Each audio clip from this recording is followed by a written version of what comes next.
Welcome back to the No Labels, No Walls Festival, and we are the one 2020. This is Katrina speaking from Helsinki and Kaksby NGO. Our next interesting and important program is about radical visions. We had radical visions for self-determination and better life for everyone. Where did it all go wrong? What are the universal rights at the heart of the matter? Have an inspiring and half an hour.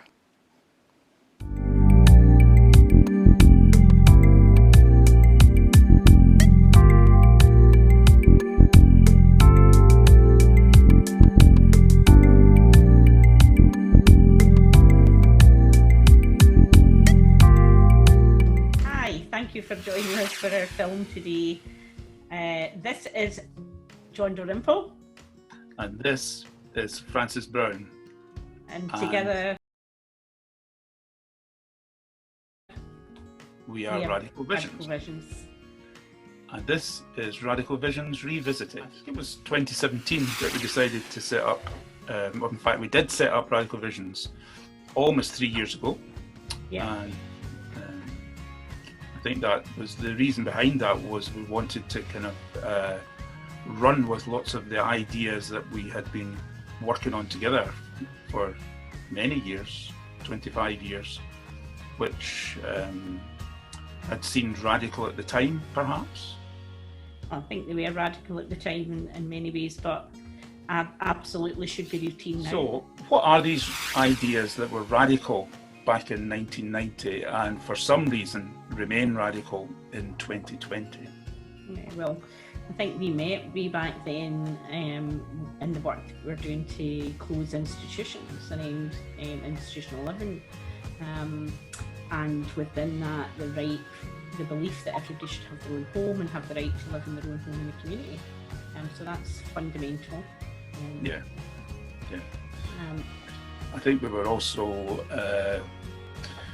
trying to increase awareness that folk with disabilities could enter the workplace and could find paid employment, and that should be a kind of normal, natural kind of expectation that anyone would have for their life.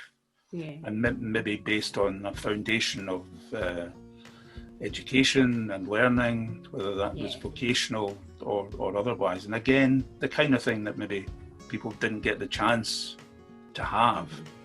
Yeah, but just we should all expect. Yeah. And I suppose the other part of what we also believed was there was a lot of people moving out of institutional care, but what we wanted to be very clear about is just moving from one institution to another isn't an option, and that being included in the community is more than just living in the community. So it really is about having an active part in your relationships, your family life, and your community, and being able to bring and offer the gifts you have to contribute. So being part of, an active part of community and a citizen. And I suppose kind of underlying lots of these ideas and principles and ways forward was that Universal Declaration of Human Rights that a lot of the time gets a bad press, but is really foundational to making sure that people with disabilities and other kind of complications in their lives are not just shoved to the side, but are just seen as equal citizens, whether children or adults, given the same status, given the same opportunity, and that they should be able to have the same kind of expectations for their lives as anyone else. Yeah. Citizenship. So I think it's important for us to, before we talk about more about Radical Visions and what we're doing now, to maybe just take a step back and remember what some of those fundamental values were and are. And we're going to be joined in a minute by Huey, and Huey's going to tell us a bit about his story. We met Huey way back in 1996 when we were involved in Inclusion Glasgow being set up and the hospital closure programme in Glasgow, and Hugh's going to share his story, which I think everybody will find really inspirational. Yeah. We'll do this last bit later, right? Did I come in? Did I interrupt you? Yeah, you're all right. It's Alright. yeah, it's cool. So it's great to have Hughie McIntyre joining us in this film. Francis and I met Hughie some 25 years ago to the north of Glasgow under the strangest of circumstances. And Fran, you're going to start just asking Hughie some questions, I think. Yep, Hughie, one of the things I wanted to ask you was how important was it to you to have your own home when you moved out of hospital? Very important in my life was to have my own, just to get out of the castle and have my own freedom and do things that I haven't done, and starting to fit in with other people. And now living in my house, it's just feel like I've got my own freedom, that I've always felt like this is my own place, that I always like my own space, and so I could not to be picked on all the time and that. And it's been great. My life has absolutely changed. I remember the first time when I moved into when they were staying over, sleeping over, and I decided to stop the sleepover and let them go back home to spend more time with their family and that. But they wouldn't want to do that. But they wanted to make sure that I'll be okay with a sleepover, and that's it. No, just go home, spend Christmas with your family and that. And since that happened, and then it started to change. And I was more like put myself and trust myself to do what I can do. Even from then, Hughie, yeah, your support you get now is really different again, isn't it? You don't get a lot of support at all now. And I only get granting on a Monday, granting on a Monday and a Thursday. I don't have anybody on a Tuesday or a Friday or a weekend, but because Grant's leaving at the end of October, he's actually coming on a Saturday now until that. But that's I don't know how it works now, because one of the days I might not want any staff coming in. I want to try and lift up my own money again, because it's all changed because of this lockdown and that. It was putting a lot of pressure on me. And thanks for Grant for getting me up with Zoom meeting and that to keep in touch with my friends, because if I didn't have that, I wouldn't know what to do. It's amazing that you've been in that one house all those years since you left Lennox Castle, isn't it? I'm all by myself. I get people coming to my door and ask me, if you want anything, don't hesitate, I'll come by and see if you want anything. And always, I get the police coming to my door to check on me. I get the social workers from the council phoning up to check on me to see if I'm okay, if I'm handling the lockdown, and if I'm not distressed because of what's happening. I just tell them, no, I'm fine. I just tell them, you don't need to keep phoning to check on me. I remember the good days when I was in the castle. I met Emma, you and Simon in the hospital grounds, and when I was upset I ran out and Emma took me out and brought me to the office inclusion, and that's when I first met Francis and Simon. And then I was kind of really upset, and Francis didn't like to see that in me, because it was upsetting you, wasn't it, Francis, to see me being upset? When I went in the minibus and driving at the main gate, I was like, thank God to see the back of the place. But all that was in my head was thinking about the other people who were still there, that I was trying to get them out. I was like talking for them as well. When I was a bit scared, because it was like, I remember saying this when I first came out, when I went to Manchester, when I did the big conference, talking about this castle, Lennox Castle, in front of all the students who were there. And I remember when I first came out, I was like scared, because I didn't know where I was going to go to, and I didn't know what the outside, because I haven't been outside the gate, because I didn't know what the outside world what it was going to be like, what the people were going to treat me like, because I don't know if they were going to treat me nice or bad or whatever. And when I got out, some people did treat me bad, but I just turned a deaf ear and turned around and said to them, I turned around and said to them right at their face, I said, I've got learning disability. Deep inside, I'm a person. I'm a flesh and blood human being, and I should be treated with respect. So Hughie, one of the main things that I know that you're passionate about is your acting, and you've been doing that for years since you came out of Lennox Castle Hospital. Tell us a wee bit about some of the stuff you've been doing. Well, I'm actually got some videos and I've done.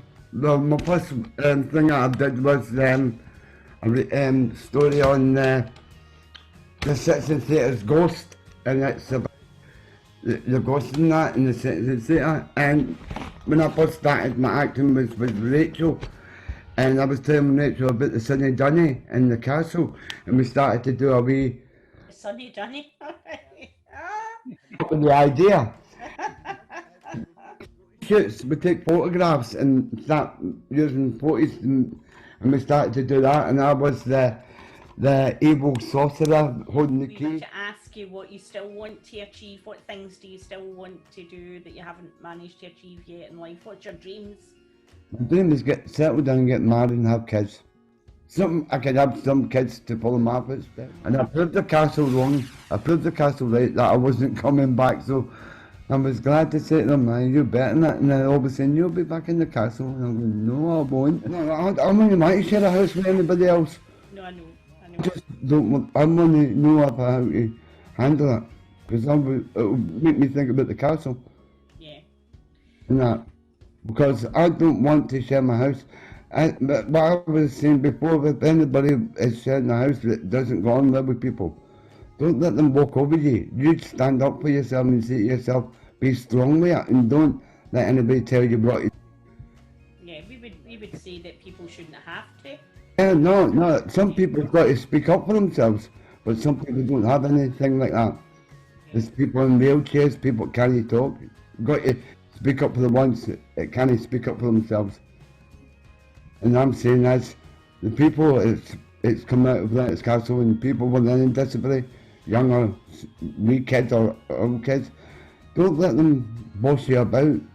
You just got to stand up for yourself and tell them, I'm a human being, I'm a person, and you shouldn't be treating me like that. I've got feelings, and that's what I've been saying to people all my life. I've got feelings, you shouldn't be treating me like that. Because every time you call me names, it hurts. I don't want to see anybody being picked on or because of their size or their colour of their skin.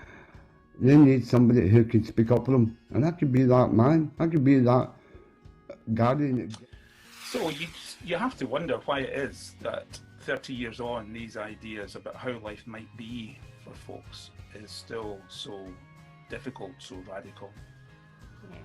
I don't think it's just one thing that you need to consider and think about.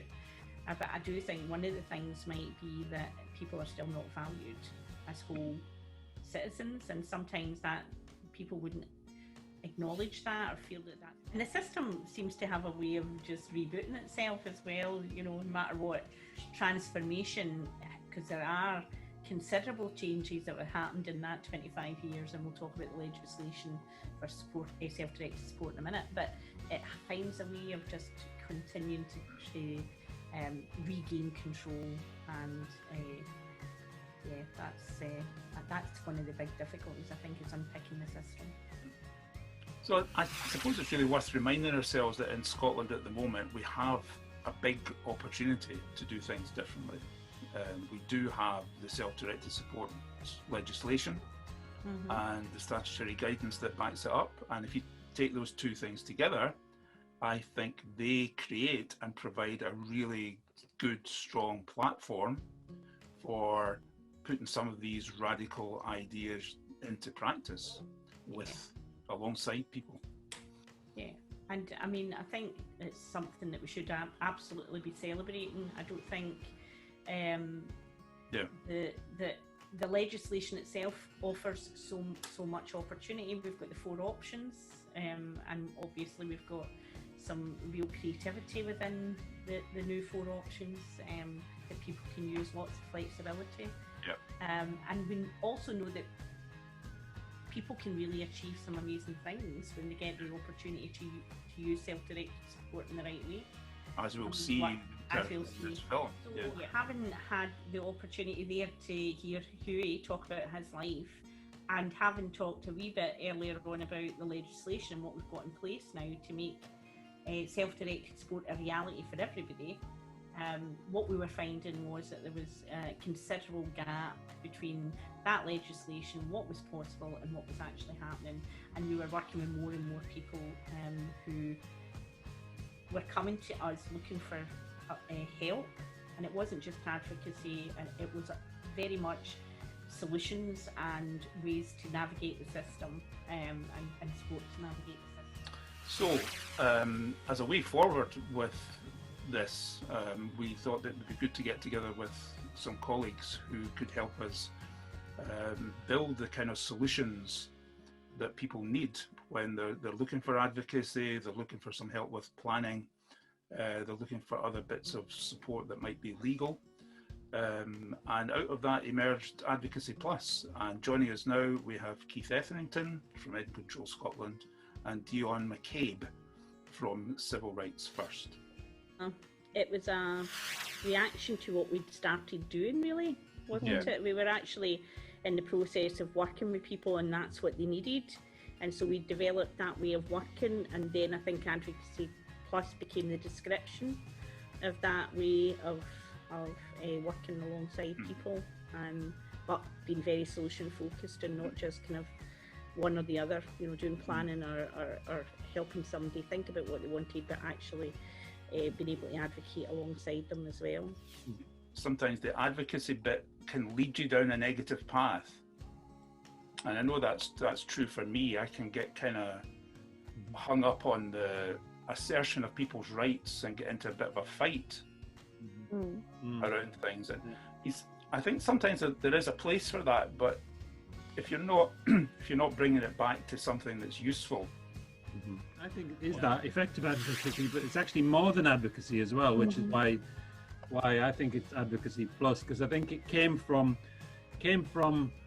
understanding and people coming forward whose situations needed something to help sort them out, help find a solution, help them navigate their way or unblock what was getting in the way. And whilst advocacy might have been there, advocacy wasn't the thing that was going to unblock, so we needed something more than advocacy. I think certainly from my perspective, sort of some of the local authorities that we've worked with hadn't really thought of self-directed support in the way that we're trying to present it through the cases, which is a really positive thing as well, because then we're spreading an idea basically of this is what can be used, this is what can happen really for people, and it's all person-centred planning. What does a good life look like for people, and how do we achieve that? And the local authorities have looked at it in a very sort of some local authorities quite clinical, this is what you're allowed to have, and sometimes they don't even inform people what they're allowed to have. So yeah, I think it's certainly been a really positive idea for families and individuals, but also for the people who are implementing the self-directed support through the local authority. In the system, and I suppose part of Advocacy Plus and what we want as part of that radical vision is to keep working out how to affect the system in a bigger way, as well as those individual help and support those individual situations. I very much see it as a process as well, because it has to be a moving, fluid process, because someone may want to have a particular set of things in place at the time of their assessment, but a year later that could have changed. And so it's about how do we help people to navigate their way through that process. It doesn't necessarily mean just because a decision's been agreed that that's going to be the way it's going to be for that person and their family for the foreseeable future. Things can change, and I think I like the name Advocacy Plus, because you're right, it's plus, and there's so many different threads to it. I mean, I couldn't do my job as well without your amazing person-centered planning, and as well about there's something really important about connecting the planning to something that's more than just a plan as well. You know, it's that plus, keep going plus, but plus, but there's something about how does that then shape into something that's important, connect to that budget or the money that's available, that service design thing. And I don't it feels wrong to talk about it as a service design, because not, you know, it's obviously people's lives, but if you don't think about it in that way, then I think the plan can also not have the impact that it could have unless you're connecting all those things together. So the budget, the plan, what is it that's important in this person's life, and then how are they going to get the support they need, which is it's often the bit that's hard for people to connect. Under self-directed support, how do we use that resources, all of the resources that people have, all of the people in their lives, all of that needs to be thought about, and that then comes up, that then becomes the plan or the solution that we can help people think about. But actually it's also okay if people come and they don't actually use all those bits as well, because some people will come and actually it might be a relatively simple bit of what could be seen as advocacy, or helping them to write a letter or whatever it is. That's okay as well. Well, absolutely. I would, you know, one of the cases I was working on yesterday, it's knowing how much support to give and how much, I mean, because sometimes it's just empowering one member of that family, and they just feel so supported to go on and you know, so if they want to have full advocacy, then that's available. If they want to just have, you know, help to compile a letter, the other sort of scale, end of the scale, then that's fine too. As you were saying before, Dion, there have been some really good results for some families, haven't there? Really positive. In terms of outcomes, in terms of getting a sustainable budget for things. Getting that more recently now to show how it does work and how it can benefit people and what we can achieve with it. So actually, hopefully we'll be in a stronger place to attract some funding to make sure that more people have access to it, because that is the downside, isn't it? That it's still, as people find us really at the moment. Yeah, ad hoc in a sense, isn't it? Yeah. That's ad hoc. Yeah. So in 10 years time, 5 years time, where would you like to see Advocacy Plus? Good question, isn't it? Well, ideally you would like to see Advocacy Plus no more. I would as well, yeah. No, in 10 years time, definitely. We'll go for 5 years, Keith. That's maybe easier. Yeah. It needs to be, because it's more about a way of doing things rather than anything else, isn't it? So it's about actually, if it's still needed, it needs to be dynamic. So it needs to be able to continue to change, and other people need to be providing that sort of that style or type of support that covers a whole aspect, aspects of people's lives. So maybe we're going to design a blueprint for navigating your way around self-directed support in Scotland. We're going to be loved for that. It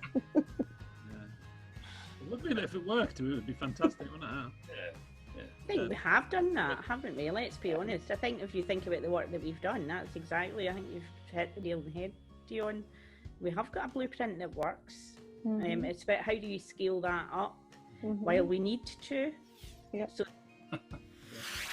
I think they're talking about it as well here very nicely, but it's a really exciting thing to be part of. When it works, it's amazing. It's that kind of, it's so hard at times, and so when a family, a person is able to kind of see the benefit of, you know, self-directed support and getting the life that they want, and getting the budget that they need to provide the resources they need for what, it is brilliant, and it's a real celebration, I think.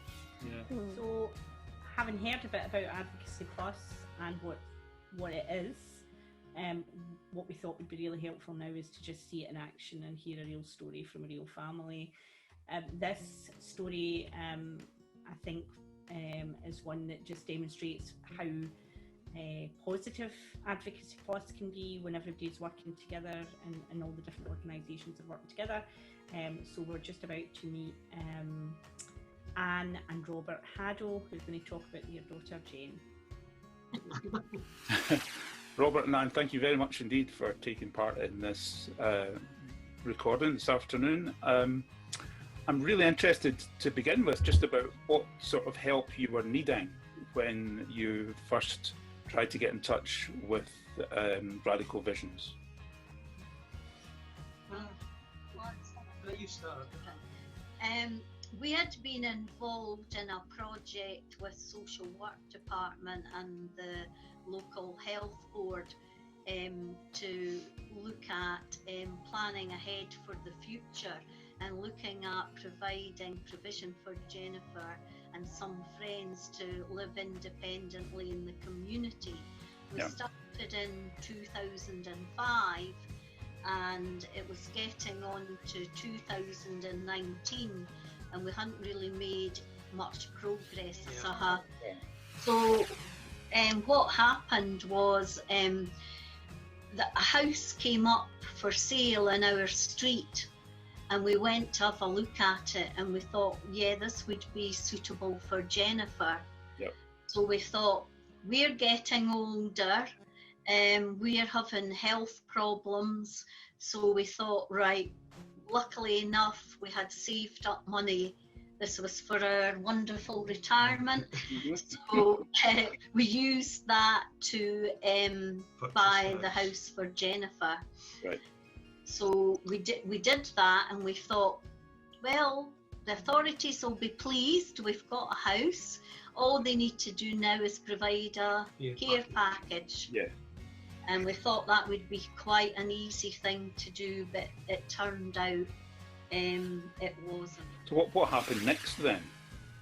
Well, I decided to contact everybody I could think about for help.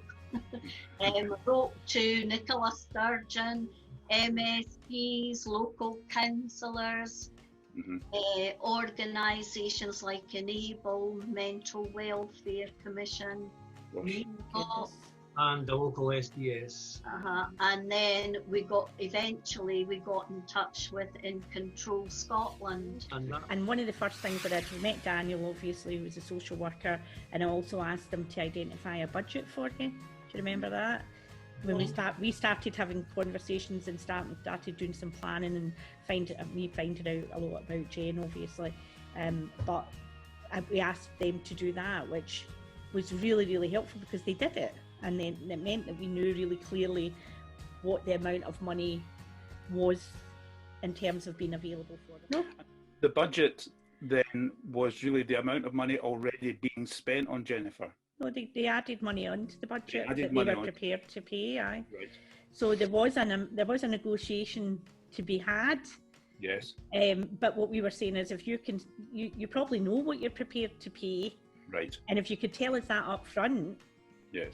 Then that would be really helpful for us, because then we can really look and see, this is the amount of money, how can we make that work? Right. I think it gave us an opportunity of looking at things a different way. As Francis had said before there, that, you know, we worked with services in the past that said, when this happens, it must be 2-to-1, two staff for Jennifer.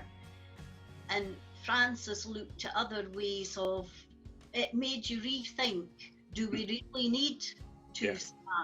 And then we brought in our own personal experiences. When we looked after Jen, Robert was working and I was looking after Jen, and I had to do all these tasks myself.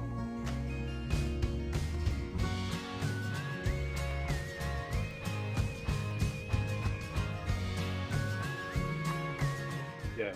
We're just feeling more secure now at the moment. We can see that the way things are at the moment with the organisation that's on board to look after Jennifer, that she's going to be looked after when we're not here.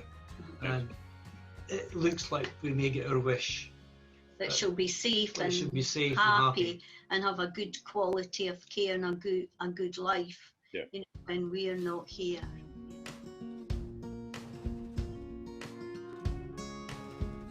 This, It takes somebody from outside to actually come in and advocate for us, be an advocate for us.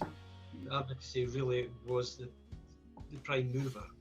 My overriding kind of thing I take from it is look how we can do it when we do it together. so we hope that's given you a flavour of the kind of work that we're trying to tackle and the things we're trying to achieve through Advocacy Plus, illustrated there by Jennifer's story. So it's been great having this chance to spend some time with you, to share something of what we do and what we believe in, and we hope that you've enjoyed it. Thank you very much. Thank you.